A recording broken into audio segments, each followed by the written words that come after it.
our way from Yellowstone to Bozeman yesterday. We got ourselves cleaned up after a very long stretch of not being very cleaned up. We did a little bit of cleaning up every few days, but that was the longest stretch I think we've gone without actual showers. So we got showers, got some exercise at Planet Fitness. We spent a lot of time at the library yesterday and today, getting a lot of work done. And then we made our way here to the outskirts of Helena. To get here, we drove through some pretty crazy weather, pretty windy. The van was shimmying pretty good sometimes as we were driving, but thankfully Steve's a good, careful driver, so we made it here intact. There were some really pretty views getting here. And now tonight, we are boondocking on, what would you call it? I guess it's dispersed camping. It's spots that you can stay at for up to 14 days. I don't know if it's BLM. It's not BLM land. I don't know what. I'm not sure. I don't know. It's on the Missouri River on a reservoir here, I think. It looks like a neat spot. It's still pretty windy, but it's nice. And now we're just cooking up some dinner. So we made a stop at Walmart, picked up some groceries, and got ourselves a rotisserie chicken. In addition to the rotisserie chicken, we got a few things that were marked down in the produce section. We got some fresh green beans that came in a package with a little bit of sauce and the fried onions like you use for the green bean casserole. And we also got a few other things. So tonight we are using some of that stuff. We are using the rotisserie chicken for wraps, and we're doing the green beans on the side.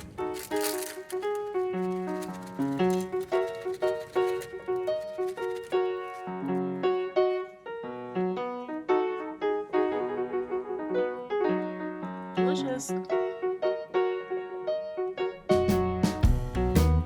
My prediction is that we're going to have a very beautiful sunset tonight.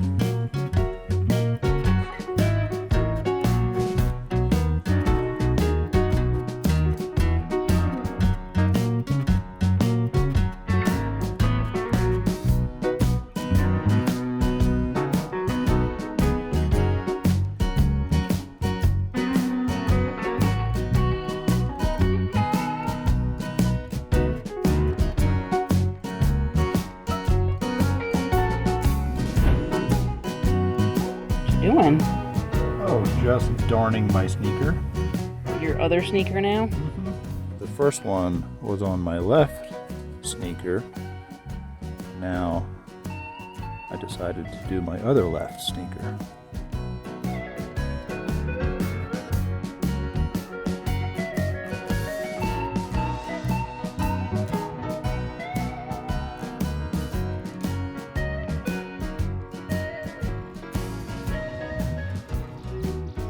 Alright, so I was right. It's a beautiful sunset. Another thing, I think we have midges again, like we did in Michigan. They're all over right here.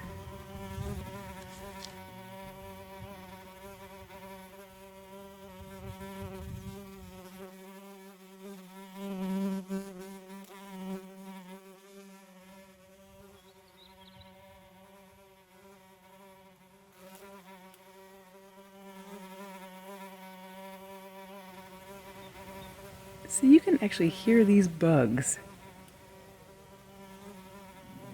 I don't know if you can hear it on camera or not, but it's pretty wild.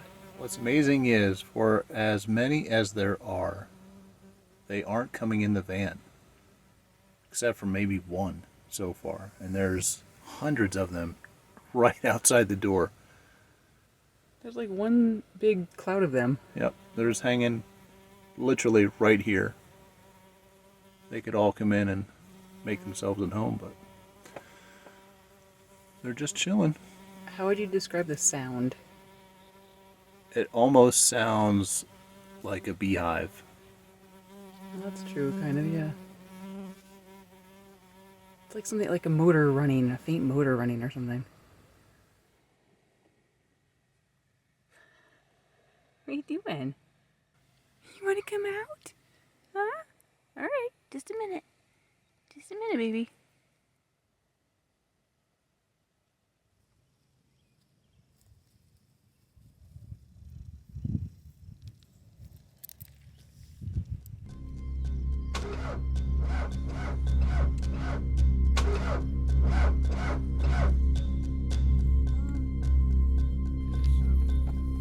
done this one, so it's kind of good for me to learn. Yeah.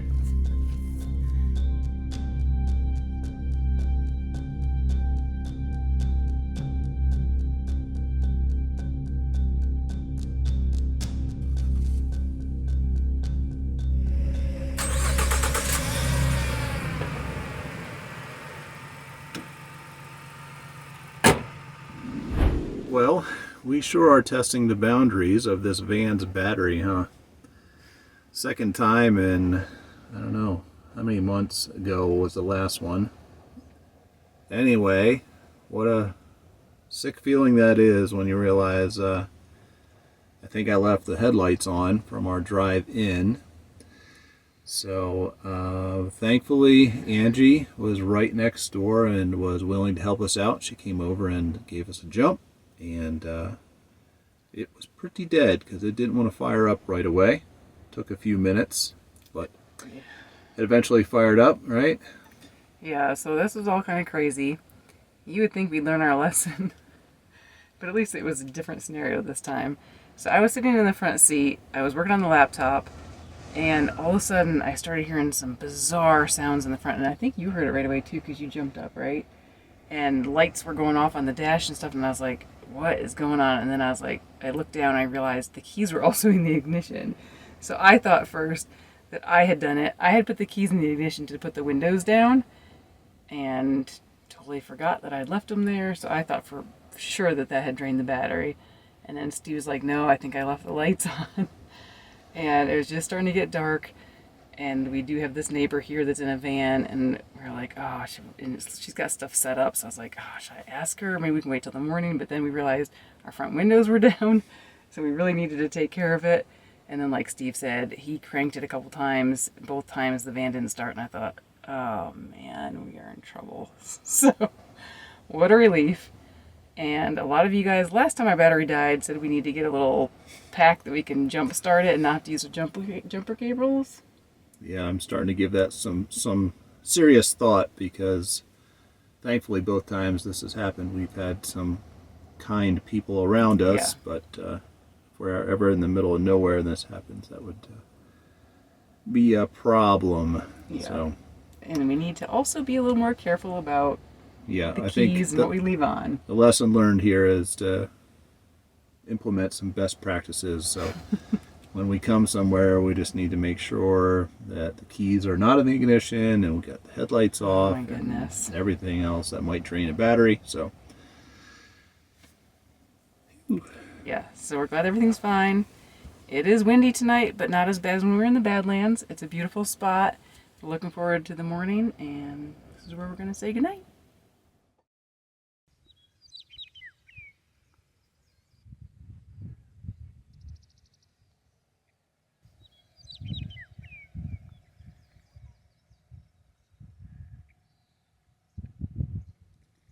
well, good morning, everybody.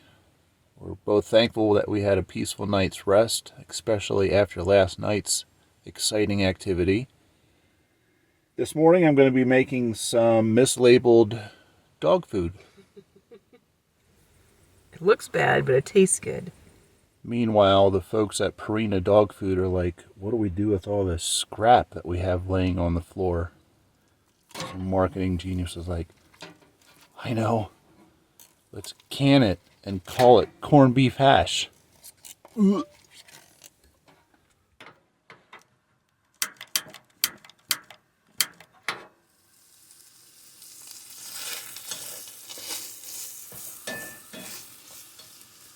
Right now, all the dogs within a 5-mile radius are going, "Rrr?" He is so dramatic.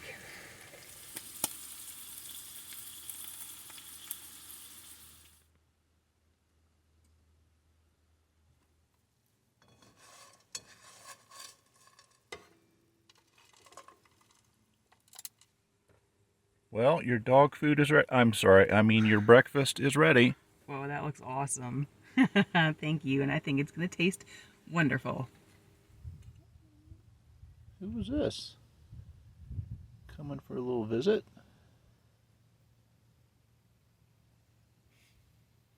Hi, buddy. Hey, no,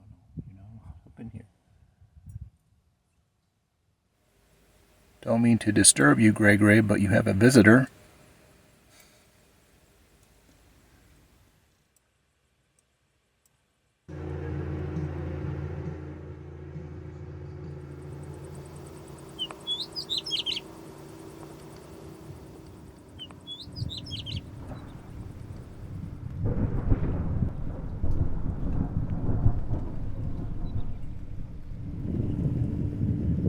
Looks like we might be in for a bit of a rainstorm.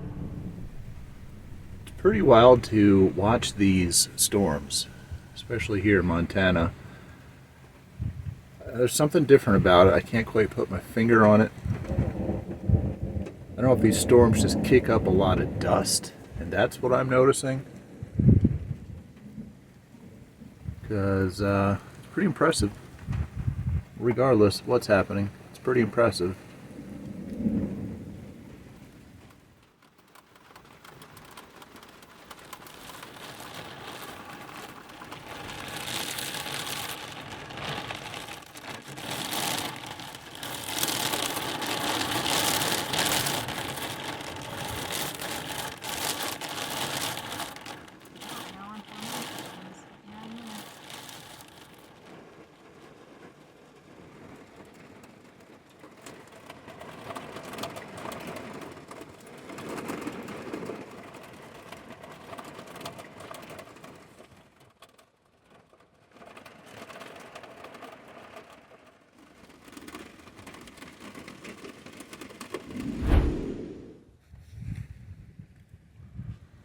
Well, that was a quick storm. Cooled things down a little bit. So today has been a little different than usual, but since we've been traveling this year, we have been really trying to slow down, and today is a perfect example of that. It is, I think, 6 o'clock. We haven't done a whole lot today. Our original plan had actually been to drive into Helena. We are about 50 minutes away from there. We were going to go to Panera and we were going to do work all day and load our video for today. But we didn't. We decided we're at this spot that's really nice. We didn't want to leave it, so we didn't. And we also tried something new. Another thing new. We used my phone to load our video to YouTube. So it was delayed today. I think it was about an hour and a half late in posting. But we were trying to save our Starlink because of the issues we have shared in the last few videos. So since we have phone signals, we didn't want to use the Starlink. We want to save that for when we're in Glacier here coming up soon. So that was a success. We actually loaded a video with our phone, my phone. And now, after a day of kind of just chilling out, not doing too much, we're going to go swimming.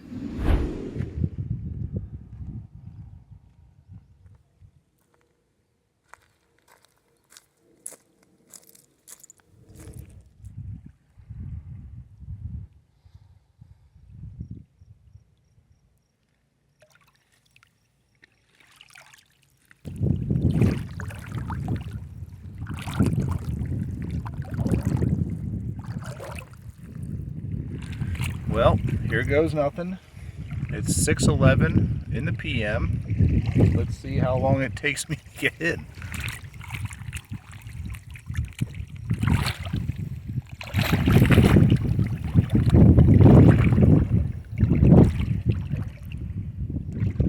Alright, so it's exactly 6:17.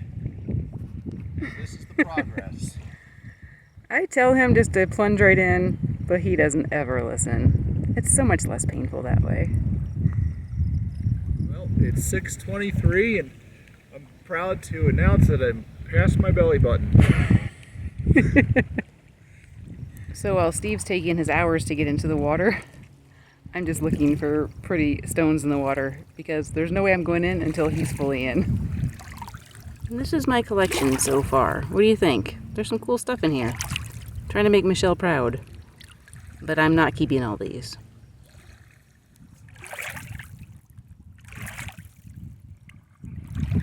Okay, Audra, what time is it? It's 6:34 in the PM. Alright, I think I'm ready to finish going in, at least up to my neck. You sure? No. Well, ready as I'm ever going to be. Okay. Woo! There it is. There's Superman. I did it. Did it. I knew we could do it eventually. So now the question is, should I go in?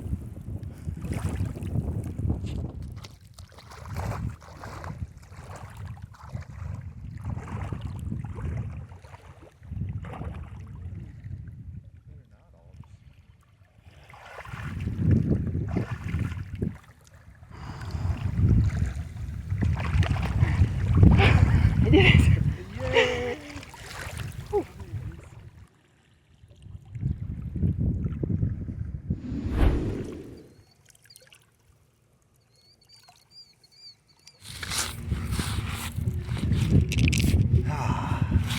Refreshing.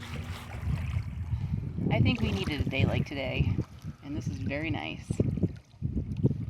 And it's our first swim of the summer.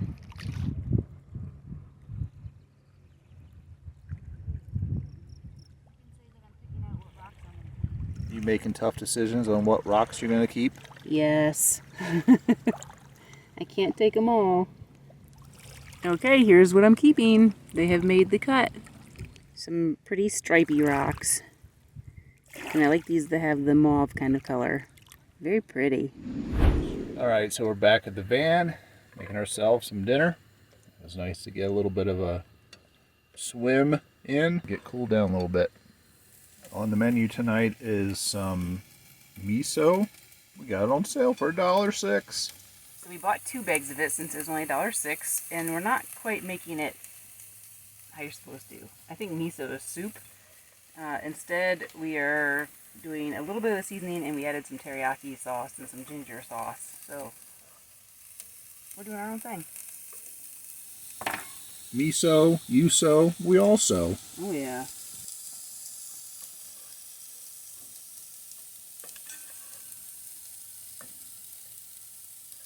So it's like cabbage and some slaw stuff, broccoli or something, and noodles. And we're using the leftover rotisserie chicken. Gonna heat it up and make some wraps. Okay, there's some dinner.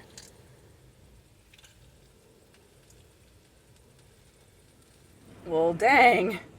It was just not windy like 30 seconds ago, and now there's a huge gust, and you can see dust and whatever across the lake. Everything started blowing around in here. Guess that's the Wild West for you. These windstorms out west, not something to be trifled with. It's rocking the van pretty good. Look at the wind blew in. Ugh. A little windy out there, huh? Yeah. A little different than just how long ago were we swimming? Like an hour, hour and a half? Maybe an hour ago. Good thing we didn't wait to go swimming. Look, I'm not a small guy. 6'2", 210, and that wind is pushing me around like nobody's business. How dare that wind. Yeah, it's pretty crazy out there. And a little in here too. It's a little unnerving when the van starts shaking around and you start hearing all that noise. We're not quite used to that.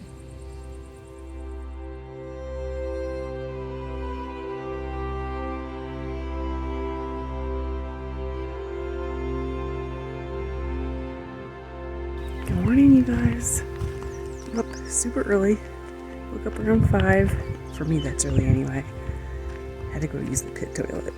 And now I'm enjoying a beautiful sunrise. The best thing about it is all the birds. Their songs are so beautiful.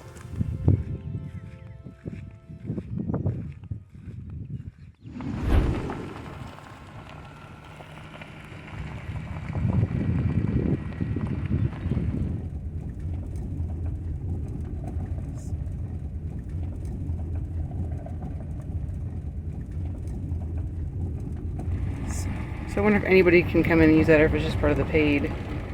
Oh, so here's some paid spots up here.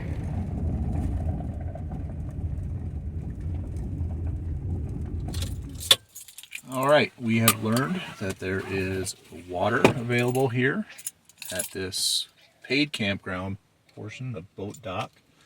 So we're going to fill up on some water.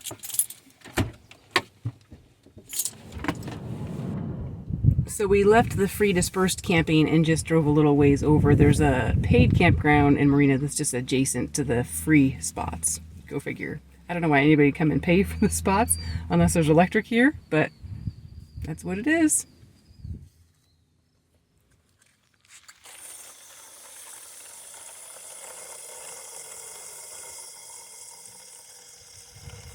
What are you doing, huh? Did you just jump up in Daddy's seat? Huh? Did you?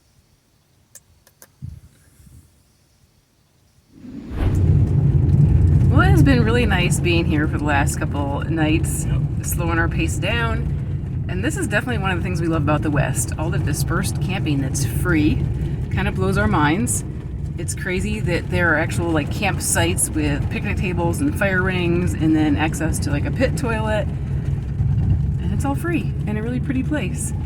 Yeah, we definitely struggle to get our brains around the concept of all this dispersed free camping, especially in this case where there is a paid campground literally right next door.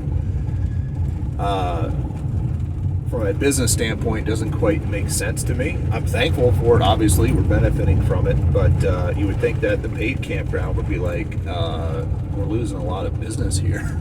So, anyway, again, I'm thankful. It was a beautiful spot.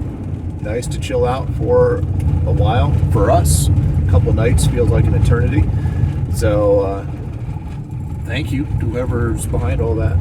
So what's crazy to me is it actually, I believe the campground, the paid campground, is actually under the same umbrella control. I think it's all government. So perhaps the people that are at that campground that are paying are doing it for electric hookups or something. I'm not even sure if there were electric hookups, but for us, we definitely prefer the free. So thank you, state of Montana. So the only downside, and I imagine this happens a lot with these kind of dispersed camping spots, is that it's quite apparent that the locals actually come and they kind of abuse it. So the rule there is that you can only stay for 14 days and you are not allowed to leave anything unattended overnight. Like you can't just drop off a camper to save a spot and not be there in person. And that rule was definitely being broken here. There were several campers that were just left unattended the whole time we were there until last night. A holiday is coming up. I think today is Thursday, tomorrow's 4th of July. Last night, locals started pulling back in. Those who had left their campers here, and you could tell they were getting ready for the holiday weekend. People were coming in, pulling boats and dirt bikes and four-wheelers. So I'm kind of glad we left when we did. I imagine it's going to get pretty crazy there this weekend. But the unfortunate part is, like, during the week when they are not there, they're taking spots. So when we pulled in, I think we got the last spot. Another girl had come in after, and there were literally no spots left if you follow the rules and only park where there's a picnic table. So that's a bummer, and it doesn't seem like anyone is checking things out to enforce that. The funny thing is, you can tell that some of those people have been around for so long. When we were pulling out, someone was actually using a weed whacker around their camper. That tells me they've been there for a little while, and I mean, who has a weed whacker in a camp spot?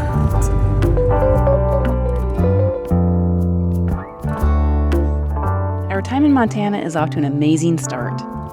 Join us next time as we continue exploring one of the least populated states in the U.S.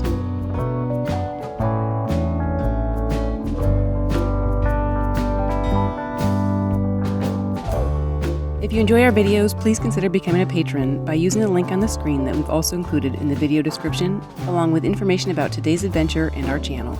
A special thank you to all our patrons. We appreciate your ongoing support. Thanks for coming along with us on this van life adventure. Please take a second to hit the like button below, leave a comment to let us know you're watching, and click that subscribe button if you haven't already. Don't forget, you can also connect with us and see my photos of the places we visit on our Facebook and Instagram.